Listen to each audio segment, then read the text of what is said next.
Okay, it always seems that the bad guys get the most attention. So we're going to have a full session on, I'm trying to cover as much ground as I can. Again, it's still a bird's eye view of divine rebellions. And yes, the S on the end of the word is intentional.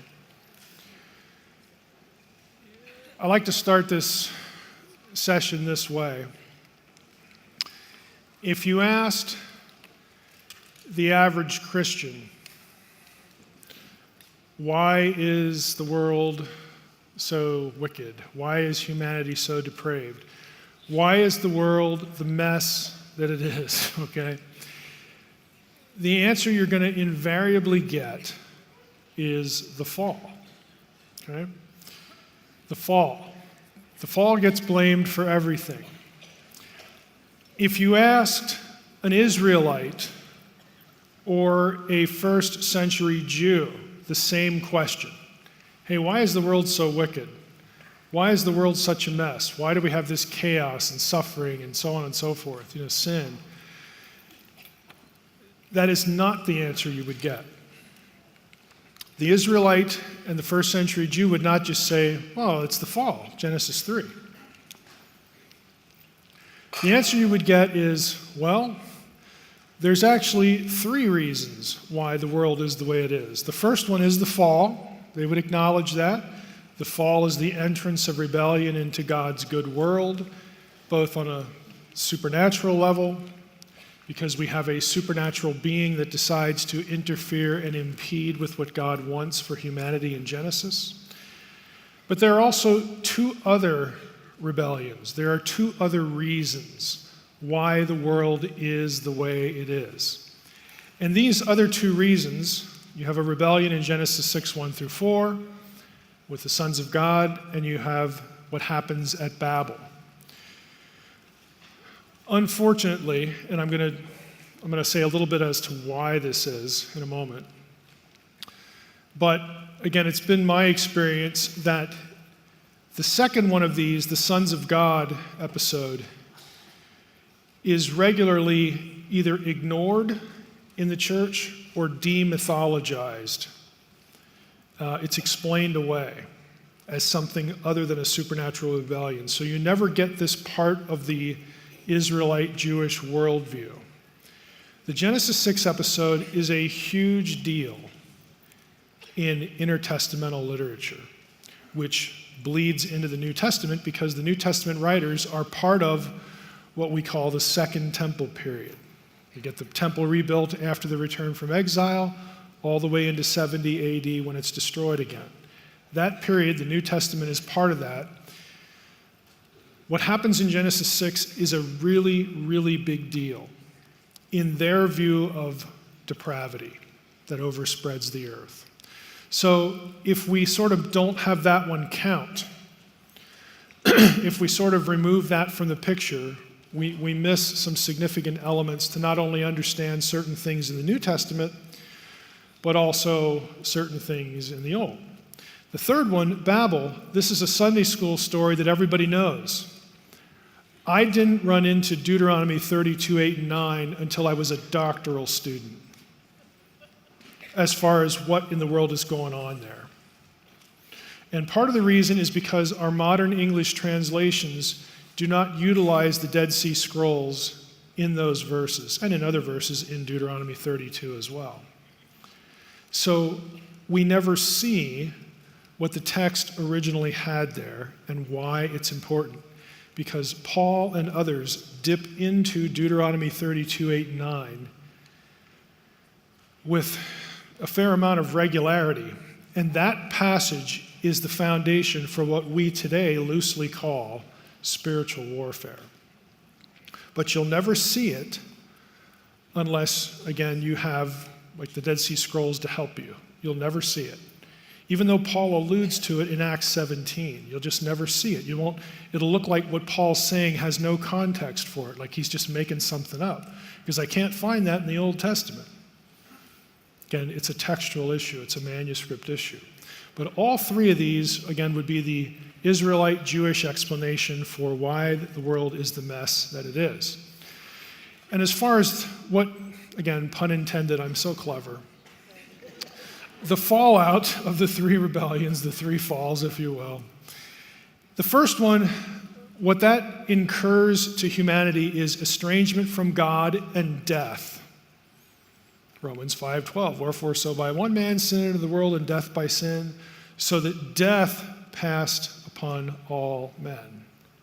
By the way, it doesn't say guilt there. It says death. Death passed upon all men. So we have an estrangement from God and we have a death problem.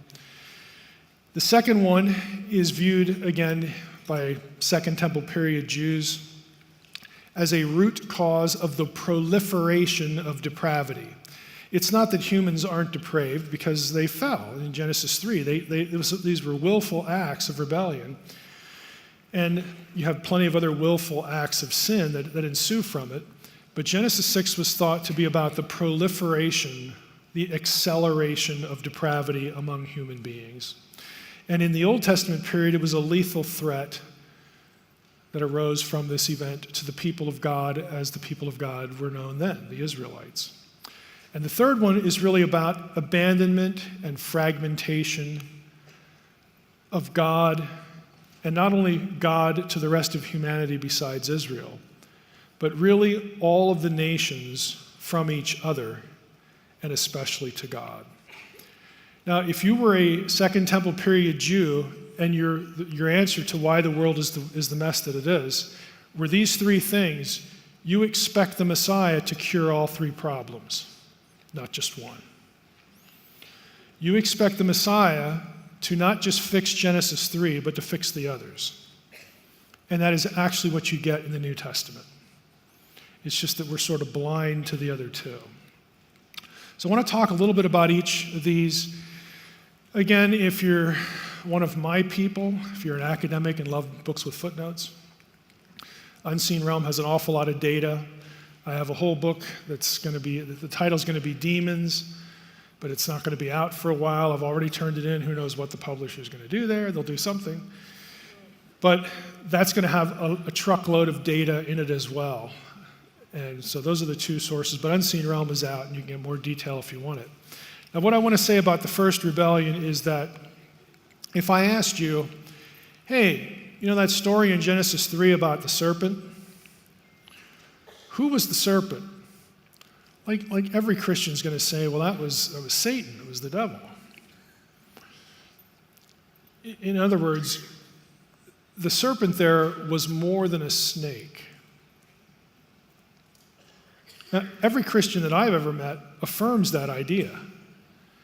But you'd be amazed at how much resistance there is in the academy to reading Genesis 3 that way. Again, I'm not going to go into why that is, but if you're going to check up on Mike after today's meeting, a lot of scholars don't agree with that. I'm telling you that already. I already know. And their reasons for doing so are things I address in books, and take apart their answer and show why it's not really a good answer. But the New Testament is one. We're dealing with more than a snake. In other words, Genesis 3 is not teaching us a zoology lesson. It's not teaching us a lesson about the evolution of snakes. You'll read that in creationist literature. The serpent originally had legs, and cursed to the ground. And no, look, it's not teaching us about some development of a creature. It's not about zoology. It's not about biology.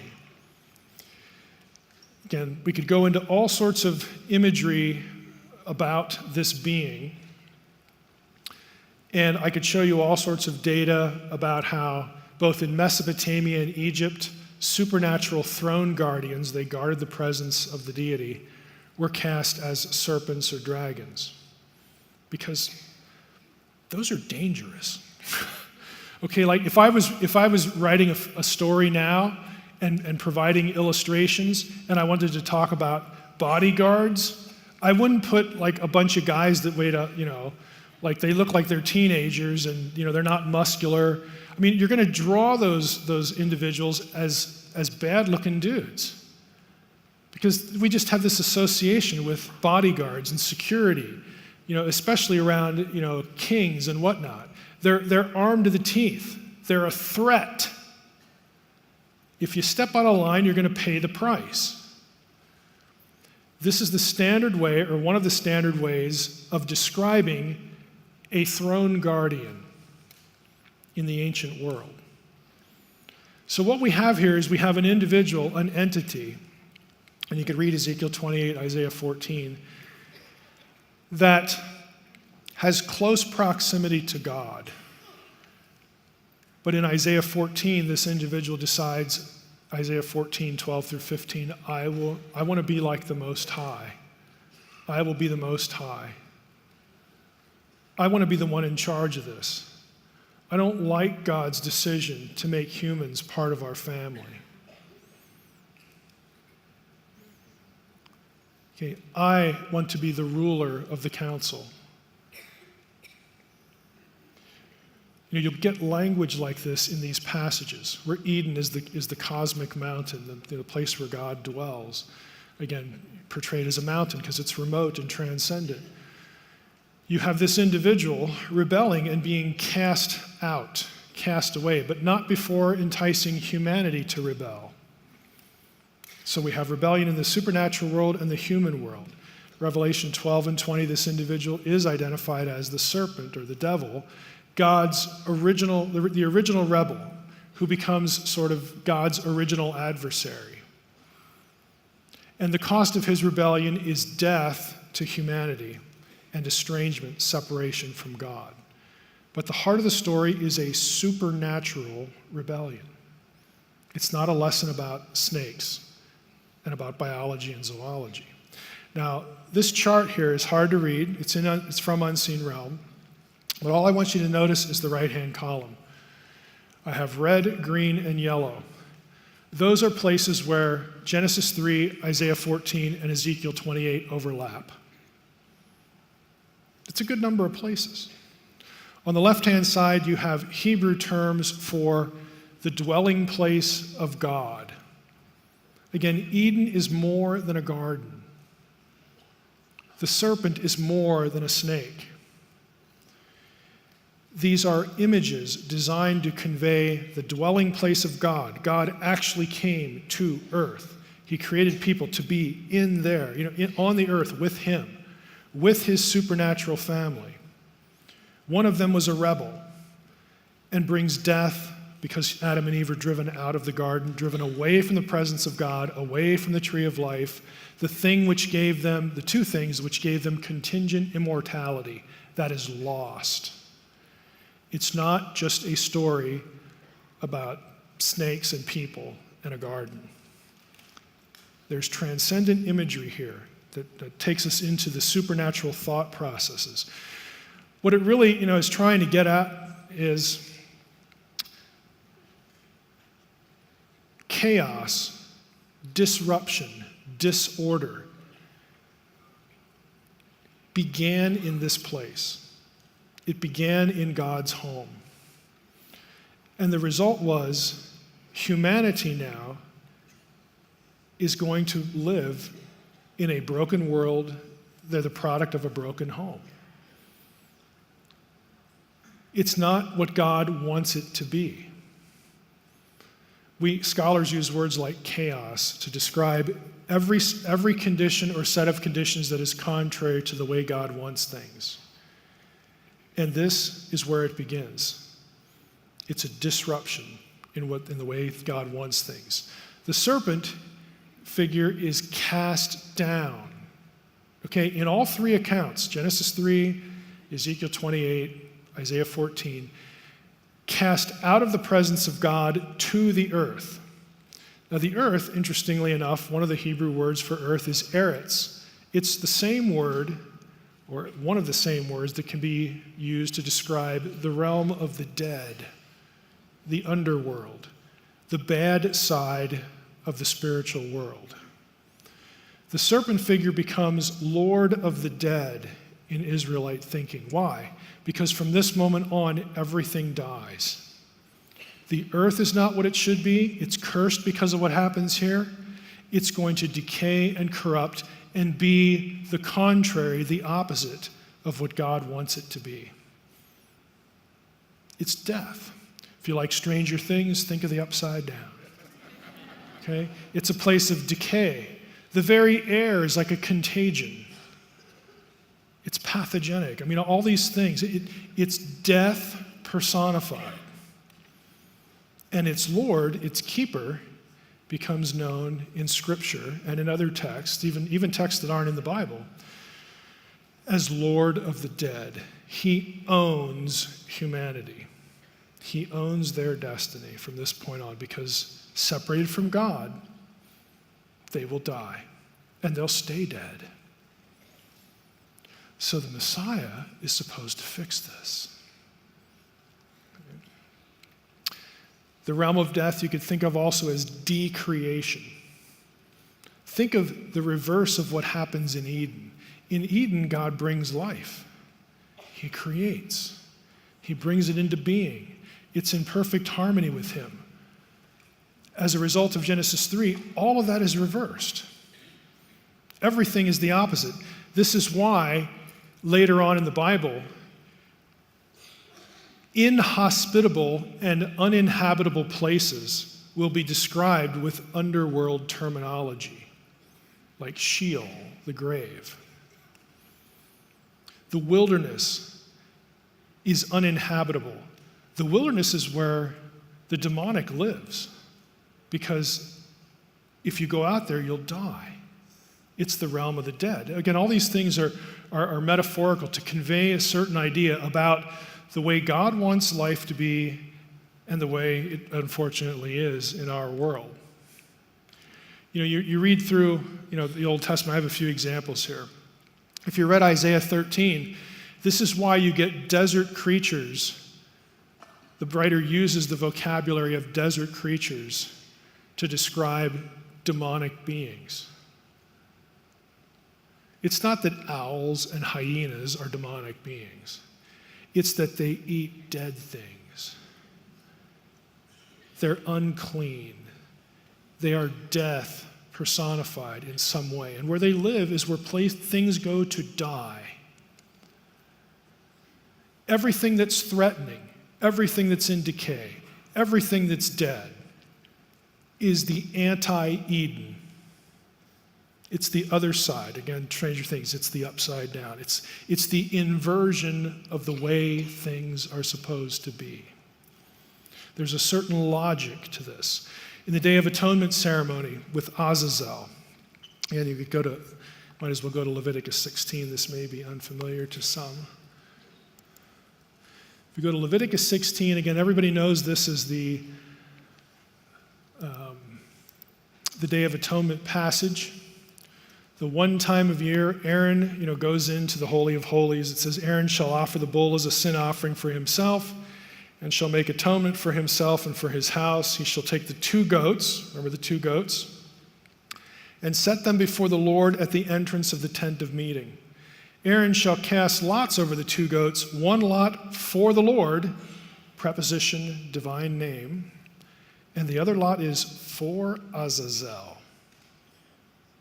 What in the world is that? I mean, a lot of translations have for the scapegoat. Okay, Azazel is actually a proper name. In Second Temple literature, Azazel is Satan.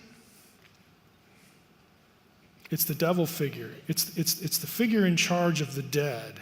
It's the anti, God, the flip equivalent of Eden. And you say, what, are they offering sacrifices to Satan? No. Look at what happens. The goat for Azazel, Aaron shall present the goat on which the lot fell for the Lord. That's the one that's killed and used as a sin offering. But the goat on which the lot fell for Azazel shall be presented alive before the Lord to make atonement over it, that it may be sent away into the wilderness to Azazel. What does the high priest do to the goat for Azazel? He puts his hands on it, symbolically transferring the sins of the nation, because the Day of Atonement is like hitting the reset button, okay?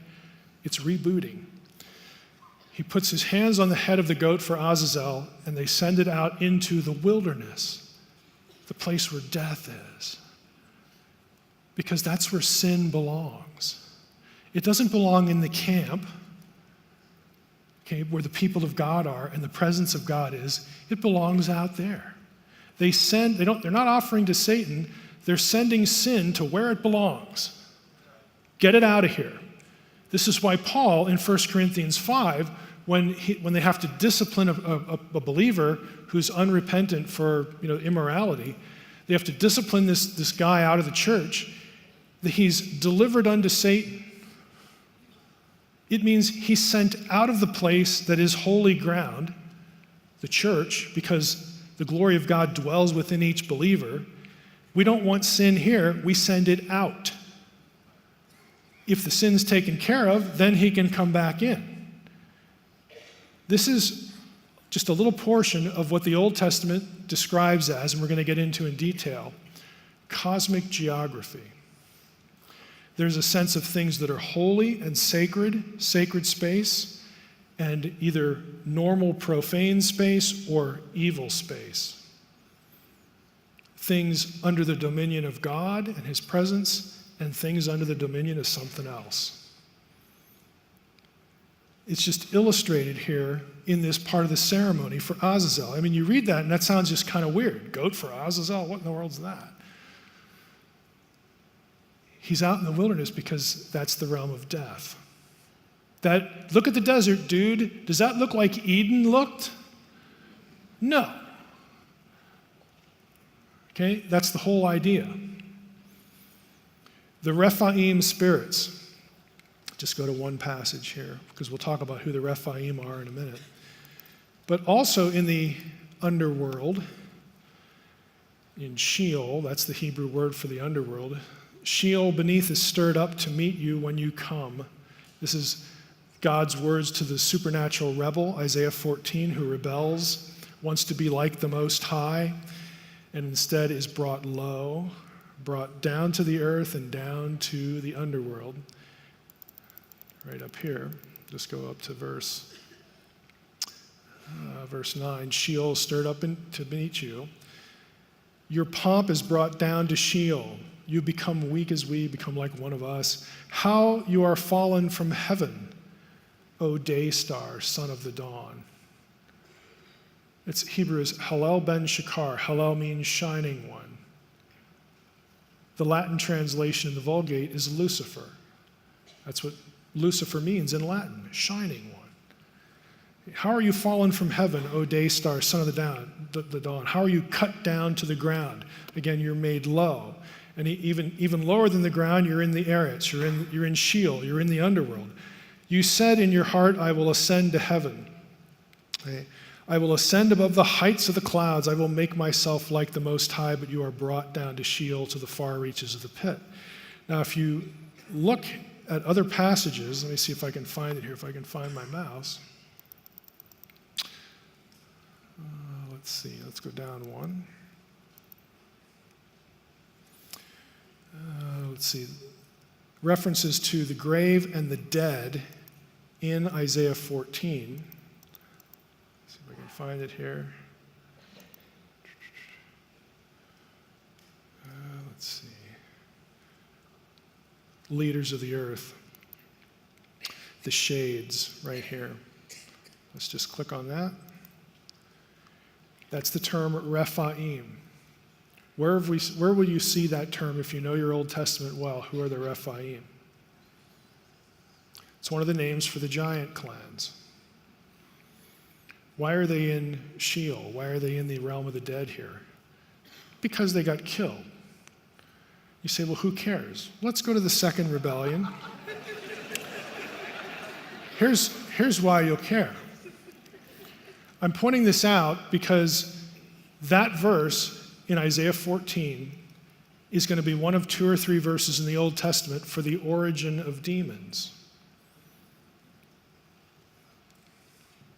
Genesis 6:4 is a controversial passage. The sons of God see the daughters of men.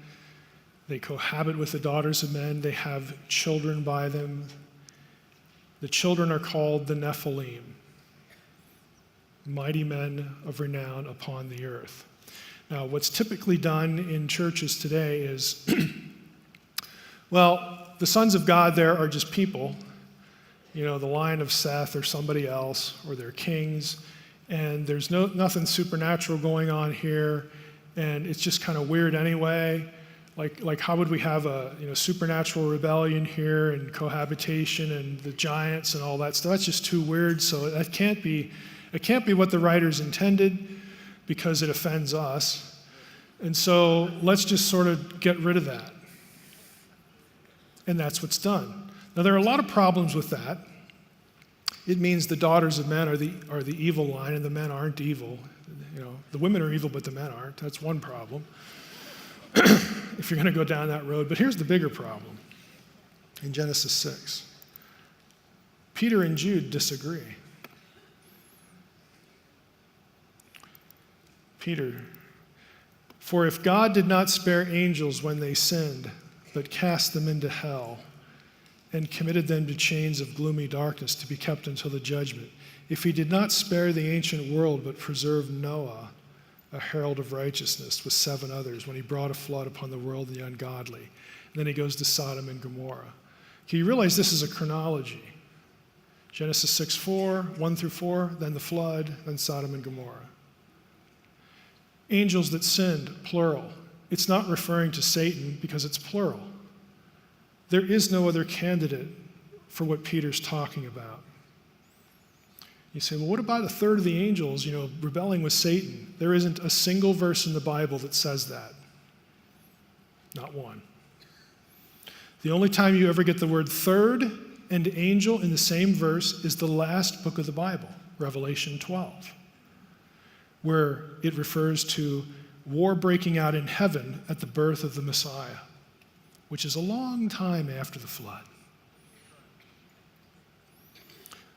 Peter and Jude with him, Jude basically says the same thing, describes a supernatural rebellion before the flood, Genesis 6, 1 through 4, the offenders of which were cast into hell and imprisoned there in chains of gloomy darkness. Now, do you notice something already? Where do they get this chains of gloomy darkness business? Because if I remember Genesis 6, let's just go there. Man began to multiply on the face of the land. Daughters were born to them. Sons of God saw the daughters of men that they were attractive, took them wives. The Lord said, hey, my spirit's not going to abide in man forever. His flesh, he's going to give him 120 years. The Nephilim were on the earth in those days and also afterward when the sons of God came into the daughters of men and they bore children to them. These were the mighty men who were of old, the men of renown. And you keep going. Lord saw the wickedness of man was great in the earth. Lord regretted what he did. He goes to Noah, and then we get the flood. Where are the chains of gloomy darkness?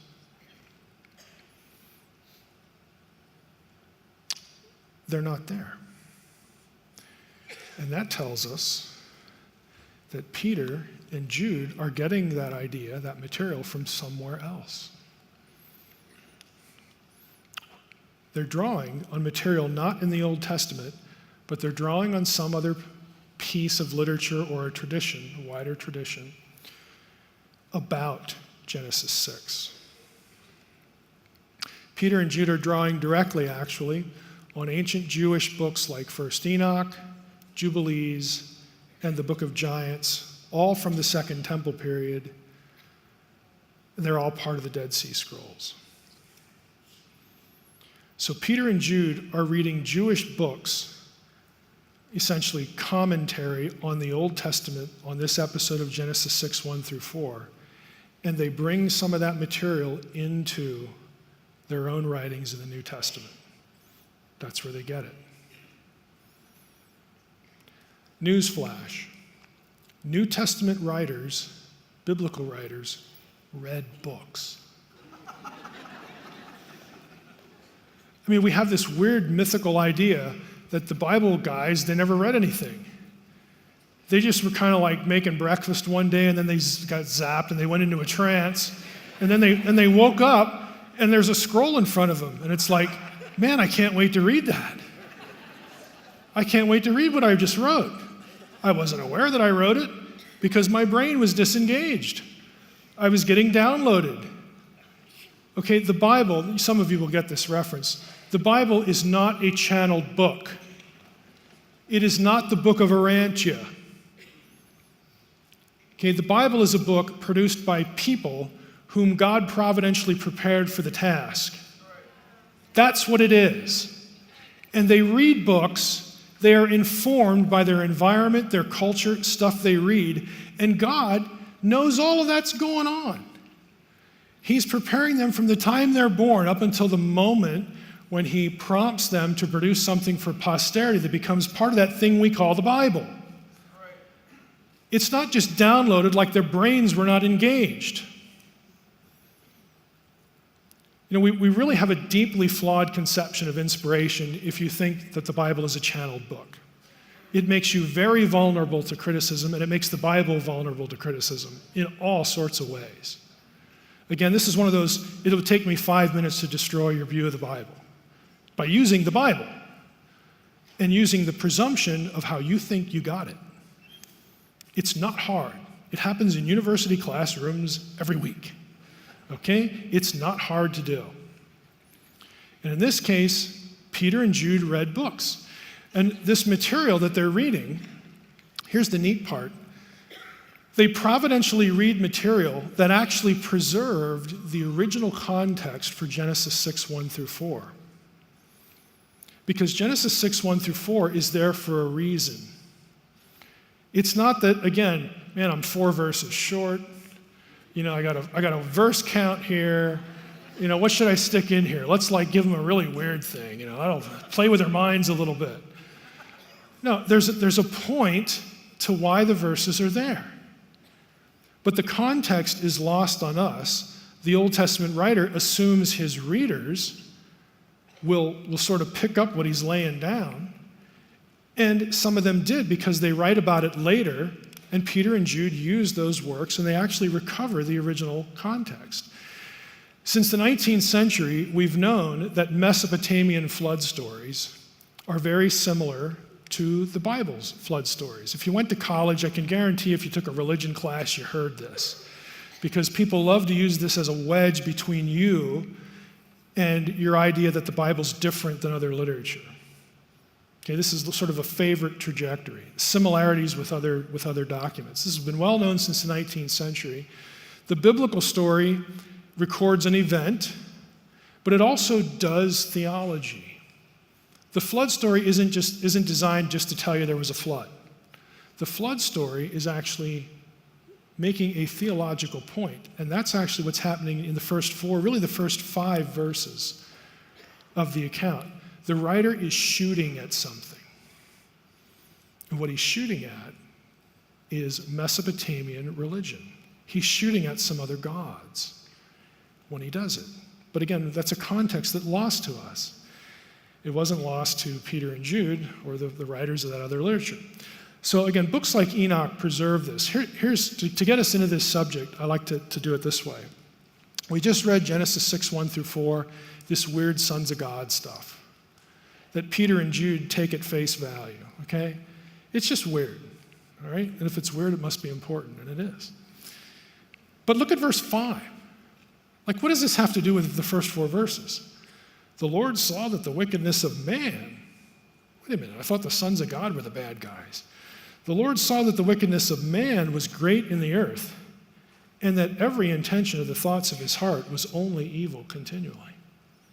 Well, how do you go from the sons of God violating the boundary between heaven and earth? You know, how do you go from a supernatural rebellion to all the people being wicked all the time? What's going on here? How do you go from one to the other? If you knew the backstory, you wouldn't ask the question. So we're going to go into the backstory. You know, you have the Second Temple writers who are acquainted with that. And in Second Temple Judaism, again, the Judaism that is from when the Second Temple was built all the way to the first century in Jesus' day, they believed that the events here in Genesis 6, 1 through 4 was responsible for the proliferation of human depravity. They believed that there was a connection between the first 4 verses and verse 5 because they knew the backstory. Now, the backstory, again, in verses like Enoch, or passages like Enoch, we'll talk about the fall of the sons of God. They're called watchers in Enoch's language. And, Book of Daniel uses that term too. We just read that, a little while ago. They have the watchers descend either to or from Mount Hermon, which if you've ever been to Israel, you've probably seen Mount Hermon. You can't miss it. It's the tallest peak there is in that area. It's usually snow-capped. We're going to talk about Mount Hermon when we get to Jesus and cosmic geography, because Jesus visits there. And he has a reason for doing it. And he has things to say when he's there. That again, if you know the backstory, you know why he goes there. Okay? He has a purpose. It's cosmic turf. It has a deeply evil association. So the watchers in the Enoch version, they transgress with women, and they teach humanity to destroy themselves. If we read the book of Enoch here, we would read something that sounds really close to Genesis 6, but the story ends with, and when they came down, to mingle with humans, they taught them skills and technologies for warfare, like how to make swords and knives and spears, for warfare, and the art of warfare. They taught them all about plants and herbs to intoxicate themselves, drugs, okay, to produce altered states. They taught them astrology. They taught them arts of seduction to proliferate immorality. They taught them all these things. And again, Enoch's, because he's Jewish, he's like, this is terrible. What they taught humans accelerated depravity. It broke up homes. It resulted in bloodshed. It turned their hearts to idolatry, through producing these altered states and visiting the spiritual realms and all this kind of stuff. There's a whole list of sins in the Old Testament that you can put under those four categories. These rebels are specifically blamed for kickstarting human self-destruction, accelerating it, giving humans more opportunity and more skill in destroying themselves. Now you can just do it more efficiently. We'll teach you how. Again, here's your list.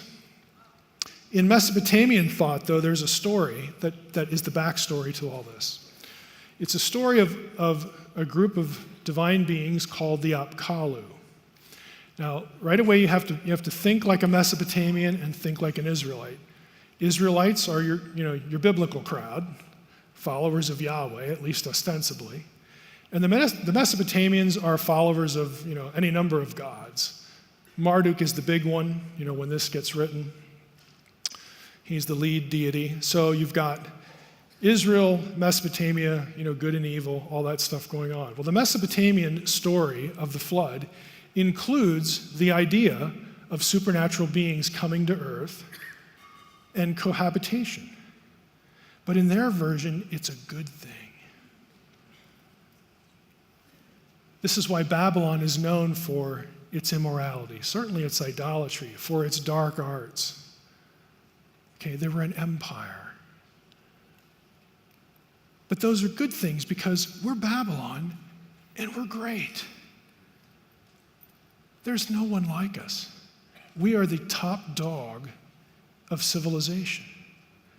And what the Babylonians wanted people to know is the reason we're so wonderful and so awesome and so unbeatable is because the gods helped us create Babylon. They give the gods credit. And in the Apkallu story, the Apkallu are thought of as culture heroes by the Mesopotamians, the great civilizers of their civilization, the ones who taught the Babylonians all sorts of things to build their power. So they're heroes, they're good guys. These 7 sages, there are 7 of them, were created by other gods in the abyss. That ought to ring a bell. Okay? They're created in the abyss.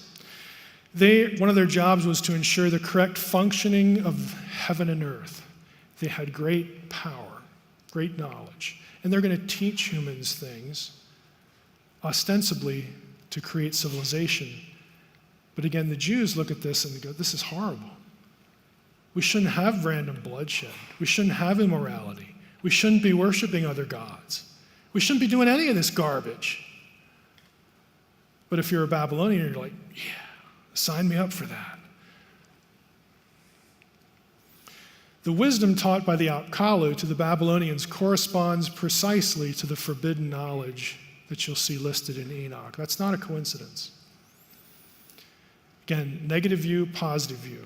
The Apkallu, they also, archaeologists have discovered little figurines, because the Apkallu, again, they're viewed as good guys. They're not viewed as sinister demonic figures by the Babylonians. They would make figures of the Apkallu and bury them in foundations of buildings to protect the building, from whatever the Babylonians didn't like. And their name for those sculptures was Matzare in Akkadian. It means watchers. That's not a coincidence. Again, that's Enoch's term for the sons of God who fell before the flood. It's not a coincidence. He's getting it from Babylonian material. The higher gods in the Babylonian story one day, the Apkallu are kind of mid-level deities. They have important jobs, but they're not the ones who make the decisions. They're not the ones who call the shots. They just do stuff. They're real smart and do stuff. So the higher gods decide, we're kind of sick of humans. You read Enuma Elish or the Gilgamesh epic or something like that, you're going to get this story. We're kind of sick of humans. They make a lot of noise. They just, this was just a bad idea. So, you know what? We're going to get rid of them. We're going to send a flood and wipe them out. And then the gods, high-five each other and, great idea, what?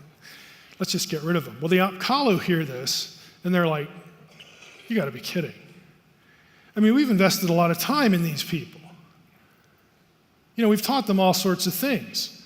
How in the world, all that work is going to be lost if we just, if they just get destroyed. So they decide, well, okay, we can think of a way to sort of transmit our knowledge to human survivors of the flood, and then we can sort of start up again. Our work will not be lost.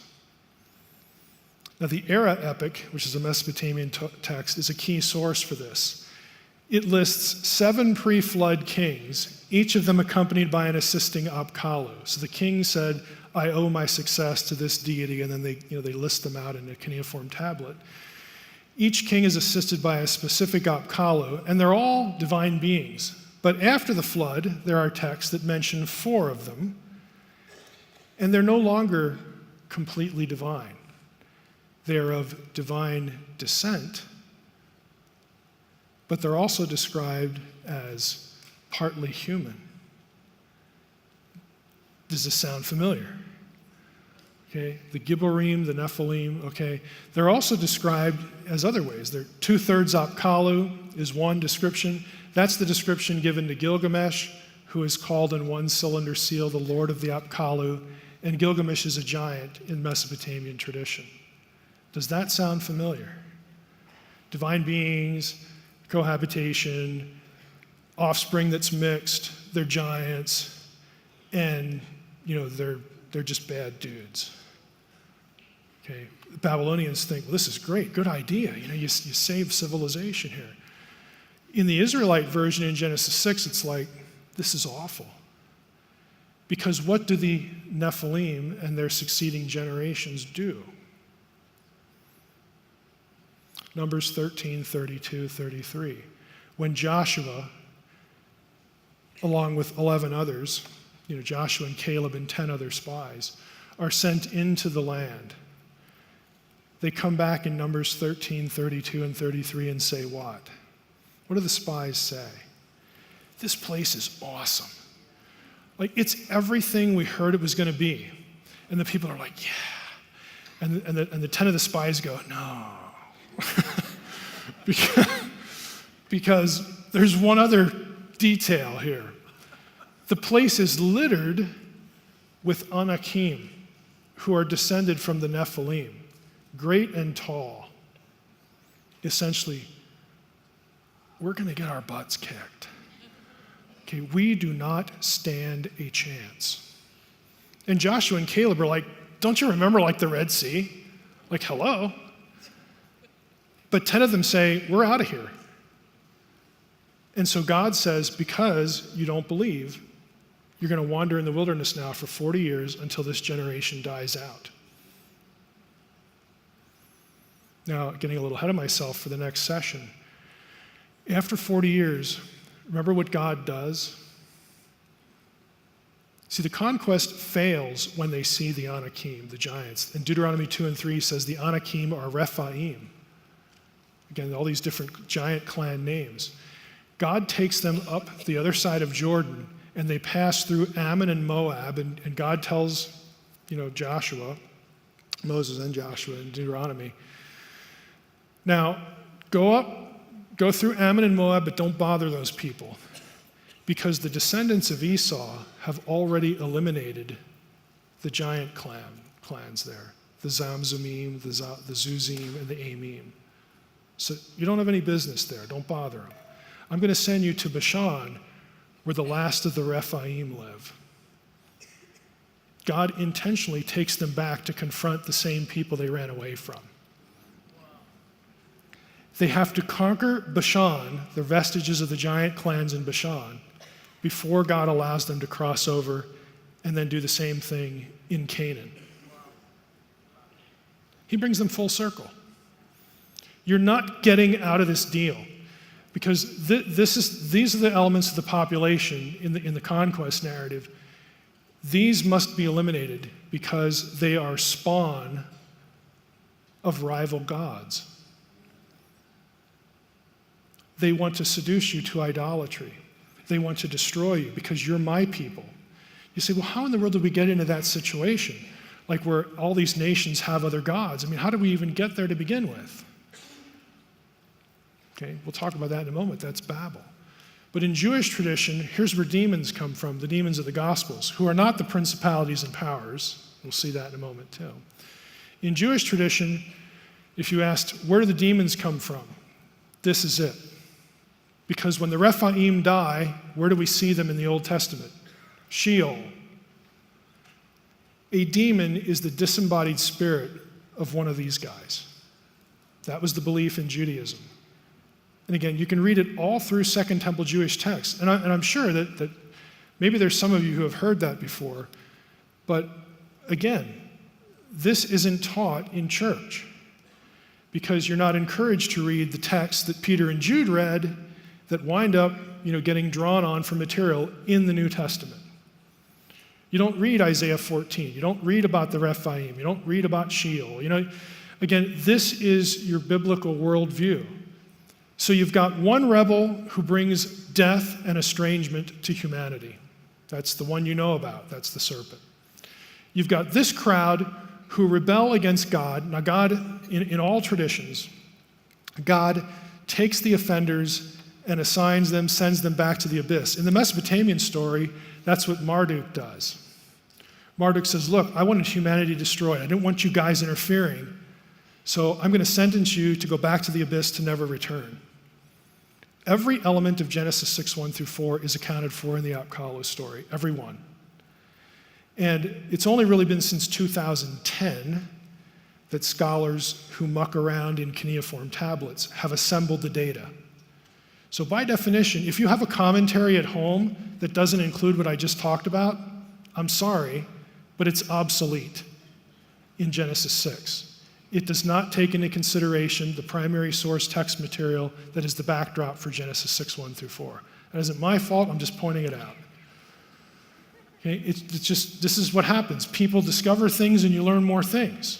There was a time when the Dead Sea Scrolls that were unknown. 1947, 48, we've learned lots through them. It's the same thing over here. Now we understand why Peter and Jude could read Enoch and go, we get it, because in the book of the giants, Gilgamesh is actually mentioned by name as a giant. What a coincidence. There are Jewish people who are serious about the Old Testament and they preserve the backstories, the context of the Old Testament in all sorts of ways, and they write about their discoveries, they write about the dots they're connecting, they do exegesis, they do interpretation. This is what Jewish thinkers are doing in this 500-year gap. They're studying the Old Testament, and they have access to lots of material to help them understand it. And New Testament writers like Peter and Jude, they read some of that stuff, and they bring it into the New Testament because it helps them make an argument. In Peter and Jude's case, who do they compare? Who are the angels that sin? What are they a foil for? False teachers.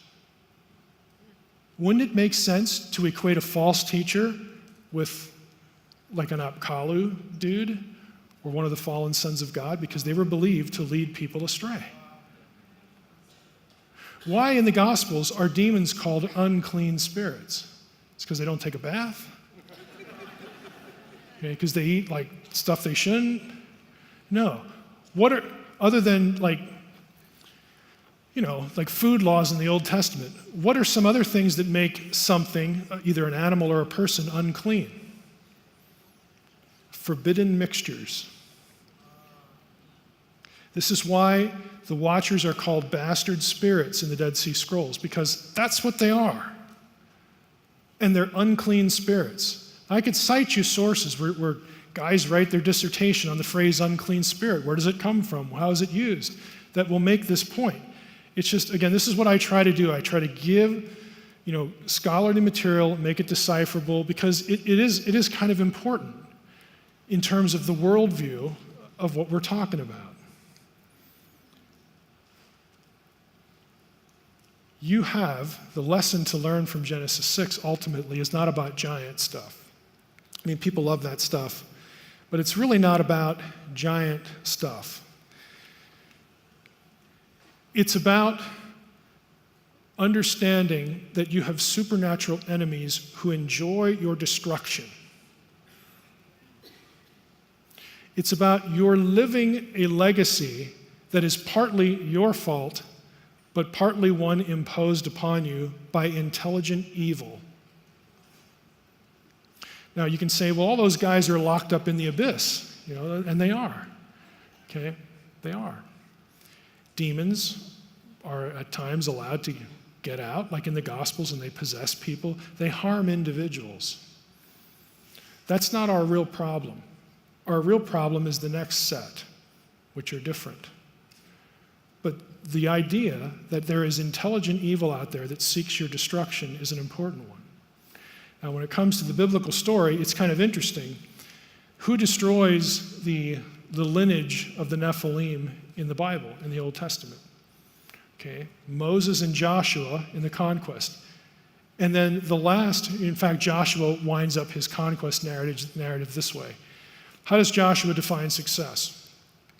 It's in Joshua 12, or Joshua 11, 21, 22. It says, there are no more Anakim in the land, except the ones that escaped to the Philistine cities. Where do we find the vestiges of them later on? It's Goliath. He's from one of these cities. Goliath has, some brothers too. It's David's men who take care, and David, of course, of the rest of the line. Isn't it fascinating that Moses, Joshua, and David, who are three archetypal figures of the Messiah, wind up destroying the giant clans? That's not a coincidence. Moses, the Messiah is the prophet like unto Moses. Joshua, it's Yeshua. I mean, how clear can that be? Okay? Captain of the Lord's host and all that. Of course, David, the man after God's own heart, the messianic archetype. Again, none of this stuff is coincidence. It's designed to get you to think in a certain way, in this case about evil. The messianic role is telegraphed, somewhat cryptically. Now, again, we don't have time to go into all these things, but you could go to YouTube. God forbid I send you to YouTube. Because, I'm on YouTube so many times and don't know how I got there. But if Google my name and like the time of Jesus' birth, there is specific imaging about the timing of Jesus' birth in the times and the seasons that is a direct polemic. It's a theological poke in the eye to the Watcher story. There are women in Jesus' genealogies whose lives mimic the circumstances of either sexual rebellion or sexual crimes committed to them. All four of the women in Jesus' genealogy have that. You know, you get Paul's reference in Galatians 3:19-20. The law was added because of transgressions, plural. So it's not like Adam and Eve, because they do like one thing. What if the transgressions we're talking about here are the crimes of the Watchers? Because Galatians 3 goes into chapter 4 and talks about the timing of Jesus. In the fullness of time, the Son of God was born. You actually, again, if you read Unseen Realm, you're going to get all this, but there are actually Jewish texts that develop that thought, that the law was added to circumscribe or put halters on, put boundaries around human self-destruction that was proliferated as a result of what happened here before the flood. The law is added to help humans slow down in their self-destruction, is the point. Again, I'm not inventing any of these ideas. This is all ancient material that provides context for what Paul's saying and other writers. And, you know, I know Stovall just recently preached a message on 1 Peter 3. Why does Peter mix the flood, the angels that sinned, the spirits in prison, Noah, the ark, and the resurrection? I mean, like, what is he on? I mean, what is this guy thinking of? Did he just say, I need a chapter to write, I'm going to take all these things, toss them in the blender, and hit the switch, and then we'll just write something? No, all of those things are related in his mind because of this whole issue. The resurrection deals with depravity because you have a resurrection, an ascension, and then the Spirit comes to indwell people to help them not destroy themselves. Again, all these things are connected. The big one in many ways is the last one here, the third rebellion. This is the Sunday school story we all know, but we never see. Because again, we're cut off from some material. We all know the story of Babel, Genesis 11:1-9. What we don't know is this one. When the Most High, again, that's not a brain teaser, we know who that is. When the Most High gave to the nations their inheritance, when he divided mankind, and when he fixed the borders of the peoples according to the number of the sons of God. Wait a minute. When the Most High gave the nations their inheritance, divided mankind, he fixed the borders of the peoples according to the number of the sons of God? But the Lord's portion, but Yahweh's portion is his people. Jacob is his allotted heritage. Okay, when was humanity divided into nations? That would be Babel. So when God did that, when he punished humanity because he wanted them to overspread the earth, God repeats the Edenic mandate after the flood to Noah and his sons, and it's from his sons that all the nations in Genesis 10, derive from in some way. Instead of overspreading the earth, though, they congregated a place called Babel, and they built a tower, to make themselves a great name. So God says, okay, this is like the opposite of what I asked you to do. So let me get this straight, God says. We had a fall in Eden. You got expelled from that, and that meant death and estrangement from me, your Father and your Creator. Then we unfortunately had another supernatural rebellion to deal with, Genesis 6, 1 through 4. The result of that was the proliferation of evil and wickedness and depravity among the human population that was so great that I looked down and I saw that every inclination of the human heart was only evil continually. That's Genesis 6, 5. So I sent a flood, but we saved a remnant out of the flood. And I gave them 120 years to repent, but basically nobody did. But now, when you guys get out of the ark and you have kids, I show up and I repeat the Edenic mandate because there is no plan B. We're sticking with plan A here. I want a family. I want you and my family. I want to return to earth, and I want the earth to become Eden. But it has to start right here. Okay, you got to start with the original job. You've got to be loyal to me. Obey. You're not going to earn your salvation. If you believe that I am the Most High, that I am your Creator, I am your Father, you believe that I want the things that you want, I want to give them to you. If you believe that I am who I say I am, let's get with the plan here. Be my partner. Be my child, be my partner. And so what does humanity do? Now, we'd like to build a tower. Because if we build a tower, then we're going to become famous.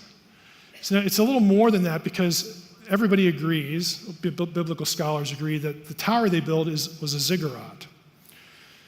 If you know a little bit about ziggurats, it helps. Ziggurats were part of temple complexes in ancient Mesopotamia. You built a ziggurat to connect heaven and earth, and you would meet at that place to offer sacrifice and barter with the god or the gods. A ziggurat, part of a temple complex, was something you built to bring the deity to you. God's like, that's really not the idea. Okay, I don't come at your beck and call. Okay, the God of Israel will not be tamed. This is what the thinking was about building, these temple complexes. And God says, okay, here we are again. You don't want to be loyal to me. You don't want me to be your God. You don't want these things. I'm going to give you what you apparently are asking for. I'm going to give you a divorce. I'm going to disinherit you. I'm going to cut you off from me. I'm going to disperse you and divide you up geographically, and I'm going to assign each of you, each of the nations, to one of the sons of God. And, they're going to get assigned to you too. And what I want them to do, again, this is wider in the Old Testament, what I want them to do is I want them to essentially be placeholders. I still love humanity. I don't want humanity enslaved and destroyed and corrupted and basically ground into dust. And I certainly don't want humans to worship the other gods because I'm their maker. So what I want is I want the nations ruled justly according to, my character and my principles. But I'm done with you. I'm going to judge your wickedness, and we're going to see how that goes. In the meantime, verse 9, here's what we're going to do. There is no plan B. So what I'm going to do, if you're not willing to be loyal to me, is I'm going to create more humans. I'm going to take one guy from Ur, his name is Abram, and his wife is Sarah, and they're perfect because they can't have kids. They're perfect because I'm going to supernaturally enable them to have a child so that everybody knows this nation, their descendants exist because of my power. That's what we're going to do. So, this is what he does. What happens in the biblical storyline right after Babel? Genesis 12, what is it? It's the covenant with Abram. So God is still interested in the nations because when he makes a covenant with Abram and he promises him a seed, He says, it's going to be through your seed that all of the nations of the earth will be blessed.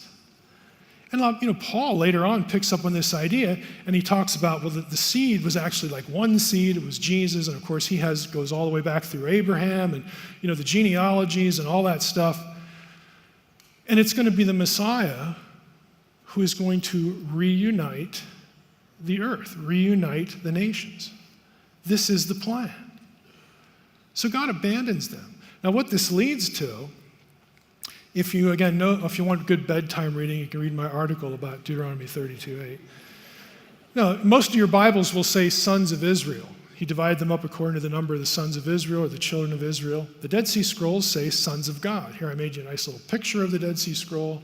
If you read Hebrew, it's B'nai Elohim, sons of God. And I talk about this scroll in that article. But you don't need to be a textual critic. Think about the story. The nations are divided at Babel, and they're divided up according to the sons of Israel. Israel didn't exist yet.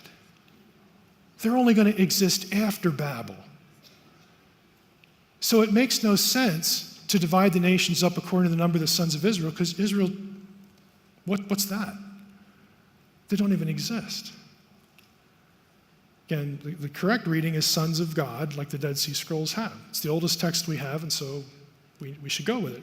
ESV goes with it, NLT, NRSV. Some of your mainline translations have incorporated the Dead Sea Scrolls into that passage, and they should, because it makes a lot of sense.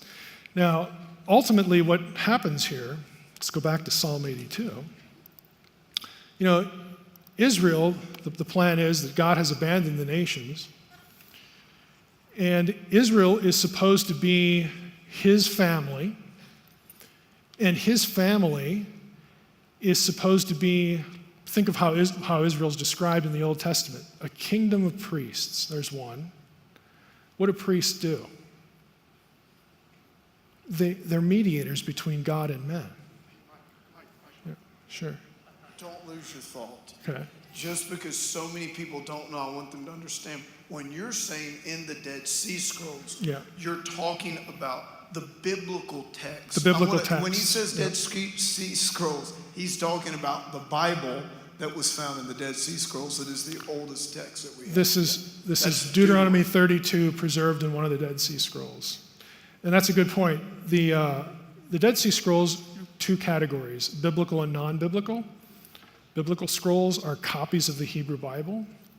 Non-biblical stuff is stuff that's not the Hebrew Bible. So it's real easy to remember. But if you go to Psalm 82, again, Israel was supposed to be the mediator between God, the true God, and all these other nations. See, what happens at Babel is the Old Testament explanation for why the other nations have other gods, where pantheons come from. Because the sons of God who are given charge over the nations don't do a good job. Here's what they do. We read it earlier today in Psalm 82. God is judging the gods in his council. How long will you judge unjustly? Show partiality to the wicked. Give justice to the weak and the fatherless. Maintain the right of the afflicted and the destitute. Rescue the weak and needy. You're not doing all this stuff. And the result is, look at what's in, your people have neither knowledge or understanding. They walk about in darkness. The whole foundations of the earth are shaken. Okay, what I wanted was for you to rule justly, because I still love humanity, and I want to use my new people, Israel, to be a conduit of truth to them, from me to them, and bring them back into the family. But what you're doing is resulting in chaos throughout the whole earth. The psalm ends with the psalmist saying, "Arise, O God, judge the earth, for you shall inherit all the nations." The psalmist wants this to end.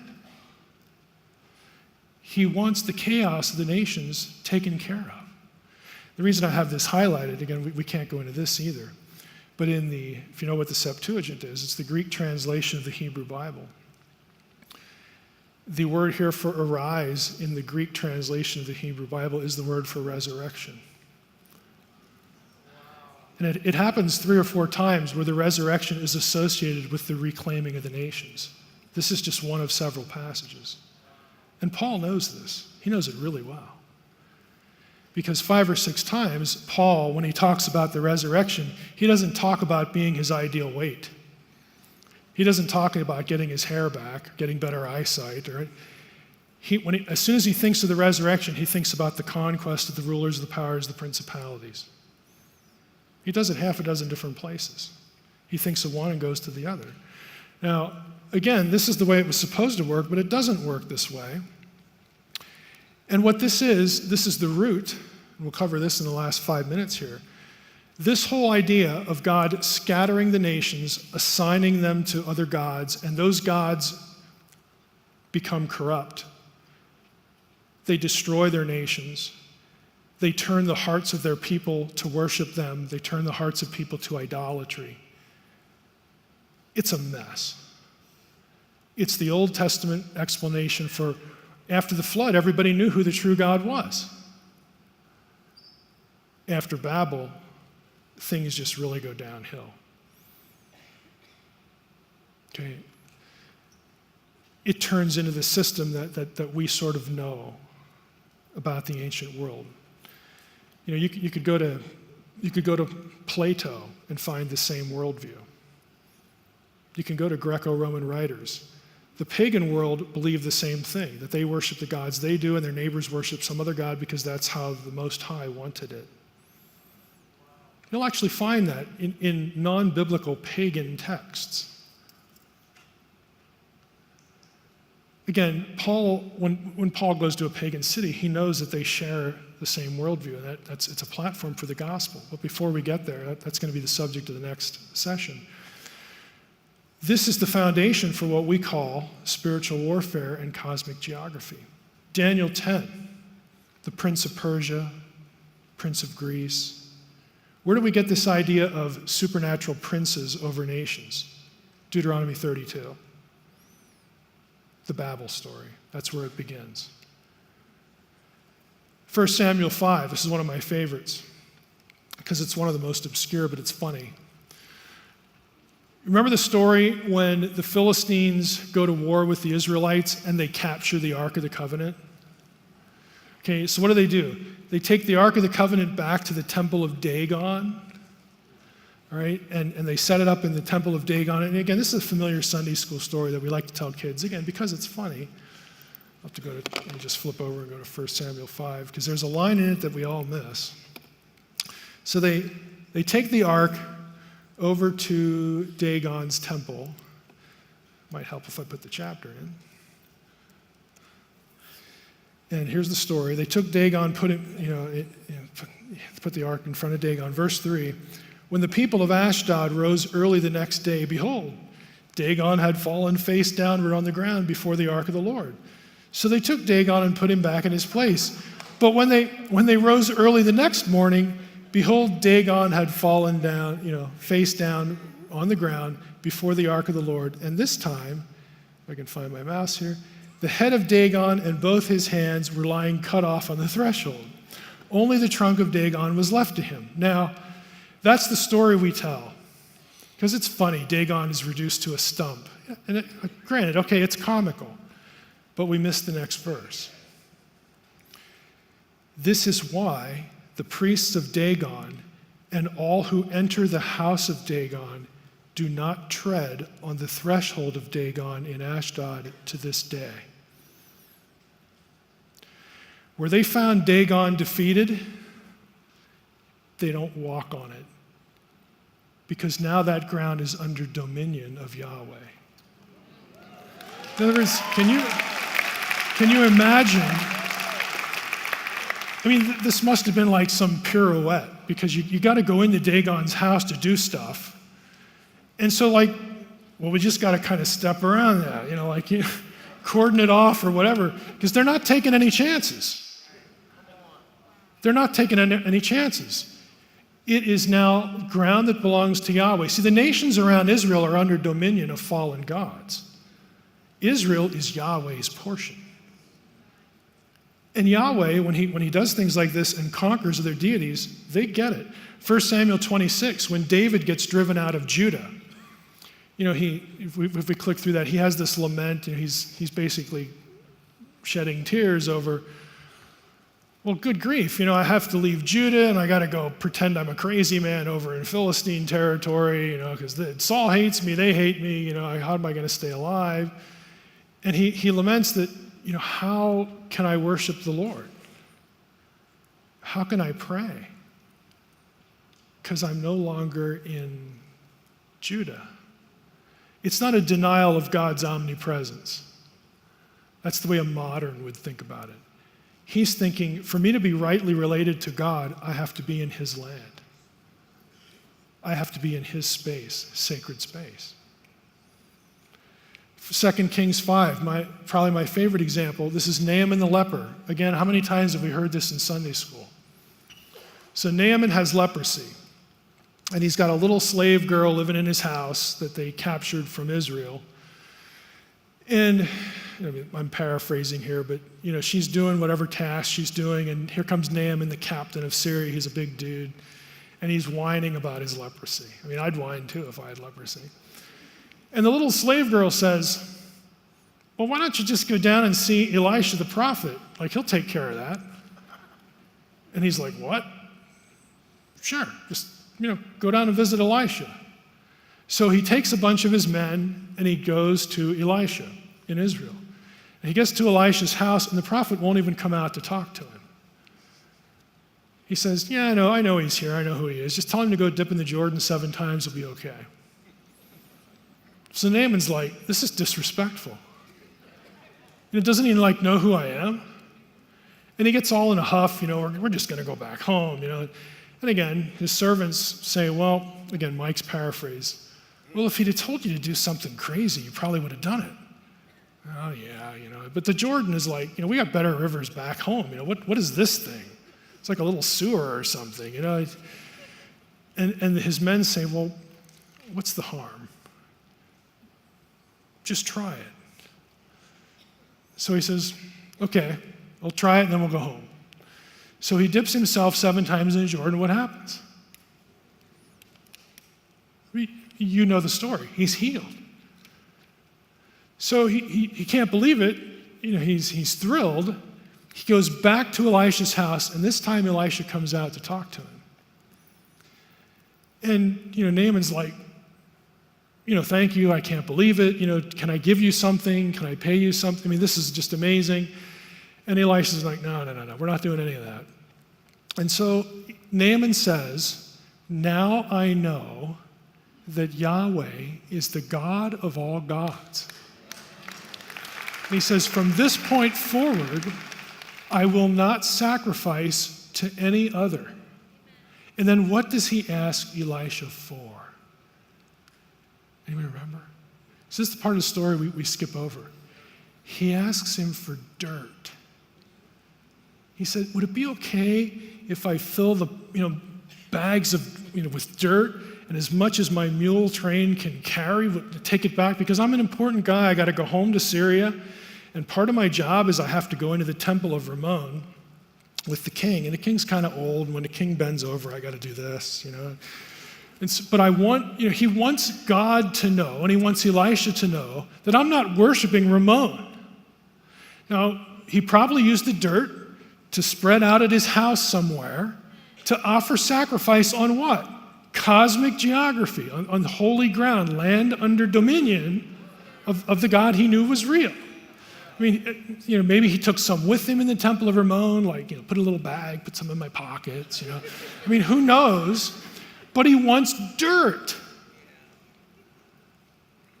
You can't understand the impact of that whole scene without Deuteronomy 32.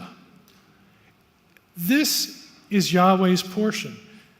He has dominion over this land. We are attached to him and his land.